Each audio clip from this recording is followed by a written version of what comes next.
guys, Cavin Elizabeth, a wedding photographer and bridal boutique owner based in San Diego. And today I'm going to be talking about a little bit more of a serious topic, and that is wedding budget shaming.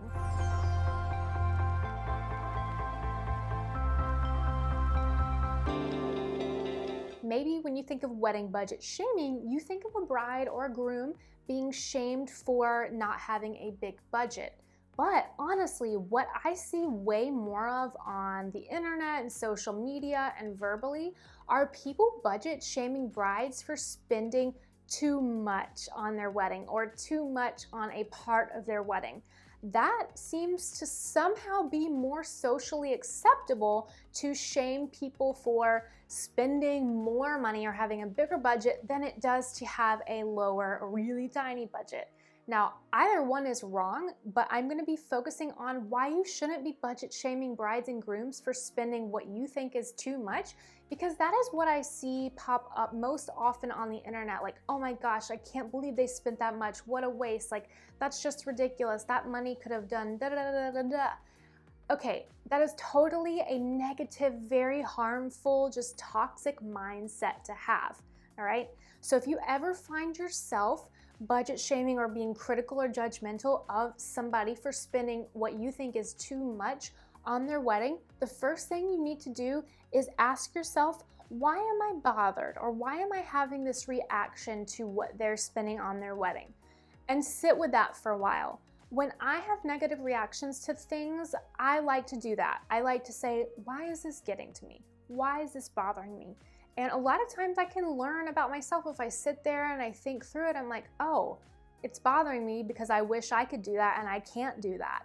That often comes up a lot. Like, jealousy is a huge thing. And maybe you're not jealous. Maybe you think it's like a waste. Well, think why it's a waste. And then start to think about, no, this is what this person loves and wants to do. And it's not hurting anybody. It's not taking away this specialty from my own wedding or my own whatever version. So do I really need to have this feeling, this negative reaction? And the answer is probably no. So you can train yourself to think this way whenever you have any sort of negative reaction to something that isn't bad or isn't harmful. So like somebody spending a lot on a car. People spend money on what they value, whether they have a lot of money or they don't have a lot of money. When they make big purchases, it's probably because they value that purchase. So for example, some people really value having luxury cars. I don't care about that at all. But if that's what makes those people happy, great. There might be things that I spend a lot of money on, like fitness or travel, that those people would not, and they would think is such a waste of money, but I don't. It's what I enjoy. I like once a year, whenever I can go out to eat because it's not COVID going on, I love going to a really fancy restaurant and ordering their like 10-course chef's tasting menu. And yeah, it's like a couple $100s per person.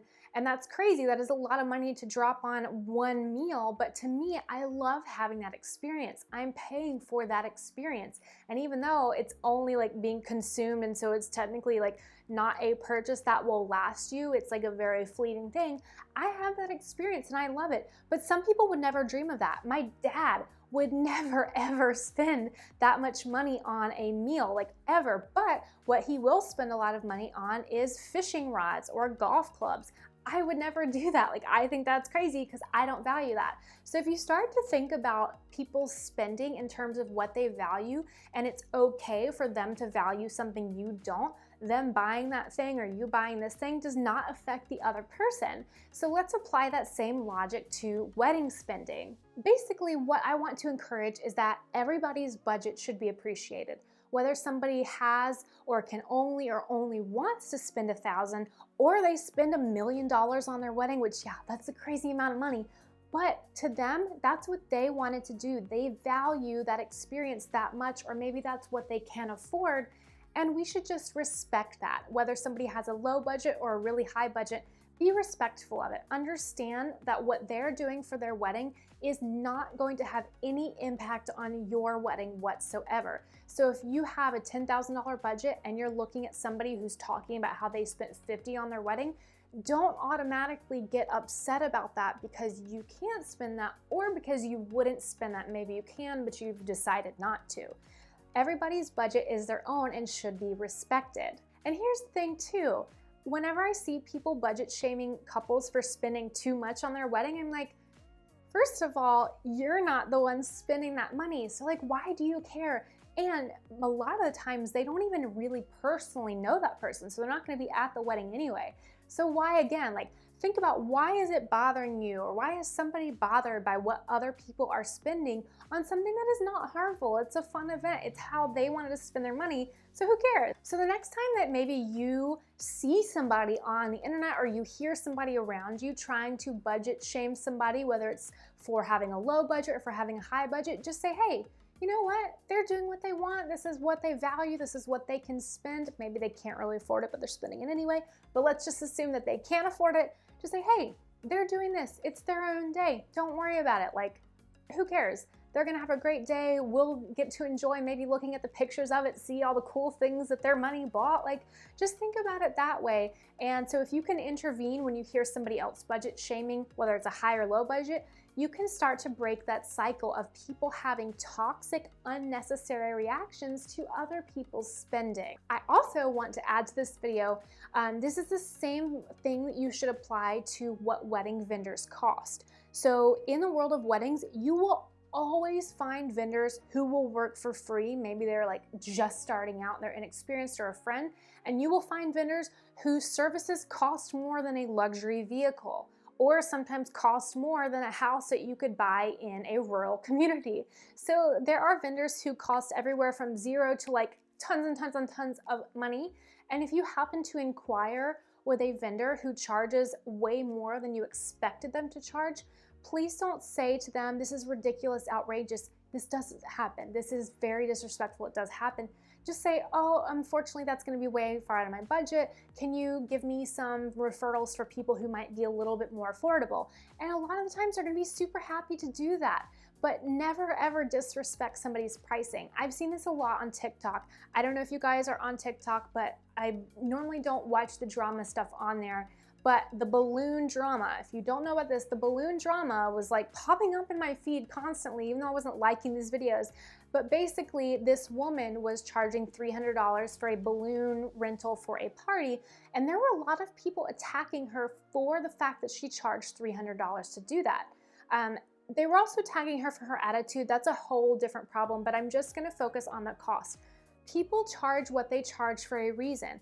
Usually the first reason comes to the cost of doing business, which is not only the cost of the actual products, but the cost of their time. So cost of doing business, and then also supply and demand. So let's say for me, I'm a wedding photographer. Let's say I charge $3,000 for an 8-hour package.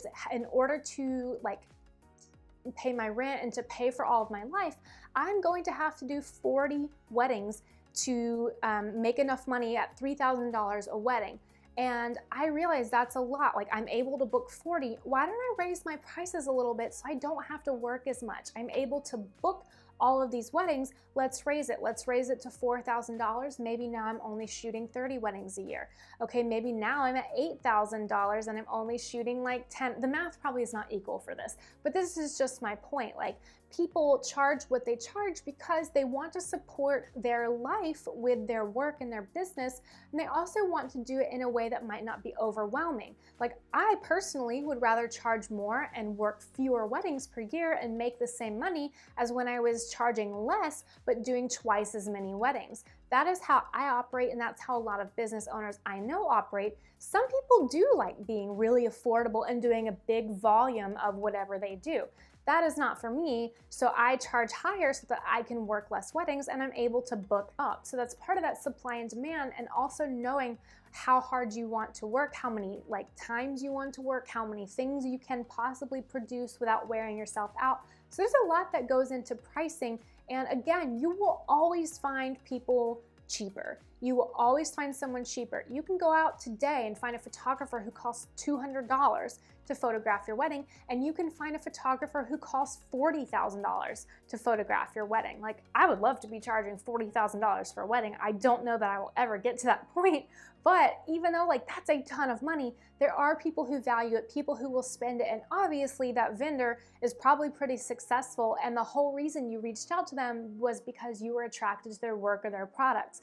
So always be respectful. If somebody comes in way higher than you thought and it's way above your budget, just ask them for a referral to somebody who's more affordable and in your budget. So again, just be respectful of pricing, be respectful of people's budgets. This probably wasn't a very exciting video, but I hope that it really touched some people who have maybe found themselves irritated, bothered, frustrated, mad at certain things that they have seen related to wedding prices or certain couples' wedding budgets. And if you can just remove that negative reaction from your habits, then you are going to be a happier person. So try to think, why is this bothering me? Am I jealous? Do I think it's a waste? Whatever your reason is, and work through it and try to just tell yourself, I don't need to feel this way because what they're doing doesn't affect me. I heard back from this wedding planner today and she charges $15,000. That was a lot more than I was expecting, and I can't spend that much money. I'm just gonna move on. Instead of being upset that they charge that much or thinking they charge too much money, I'm gonna move on. So this is just a way that you can make yourself healthier. And again, if this isn't you doing it, but you witness other people doing it, gently call them out on it and just help them work through it so that they don't have this toxic mindset either. At the end of the day, this applies to life as well. Always be respectful of people's choices, how they spend their money, what they do, what they choose to not do, as long as it's not harming anybody. And again, somebody's wedding budget is not going to impact your own wedding budget. Your wedding is going to be the way that you want it to be, and it has nothing to do with any other person's wedding, celebrity or friend of yours, or whoever you find on the internet who's spending a lot of money or not a lot of money at all. So just try to be respectful and positive and try to get rid of negative reactions to people's wedding budgets. And I think that that's going to be really helpful if everybody can get in that mindset. That's asking a lot, but again, even if this video has changed your mindset, then I am super happy about that, because we want to be kinder, we want to be more respectful, and we don't want to be negative about other people's choices that have nothing to do with our lives. We're not the ones paying for it. It's totally fine, doesn't hurt us. So if you guys did enjoy this video, or if you have any other things to add about budget shaming or shaming people's cost or whatever, or maybe this has happened to you and you didn't like the way it felt, talk about it down in the comments. I would love to hear from you guys. Anyway, I hope you enjoyed this video, and I will see you guys next week. Bye!